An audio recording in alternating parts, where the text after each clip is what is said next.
భరోసా ఏది మహిళలకి ఈ రోజున ఆంధ్రప్రదేశ్లో? ఈ కూటమి ప్రభుత్వంలో మహిళలకి భరోసా ఏది?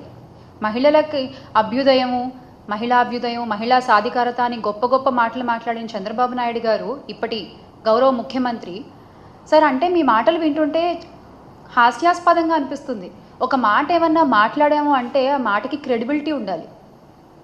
అది మీరైనా, డిప్యూటీ సీఎం గారు పవన్ కళ్యాణ్ గారైనా, హోంమంత్రి వంగల్పూడి అనిత గారైనా, ఒక మాట నోట్లోంచి వచ్చిందంటే ఆ మాటకు క్రెడిబిలిటీ ఉండాలి.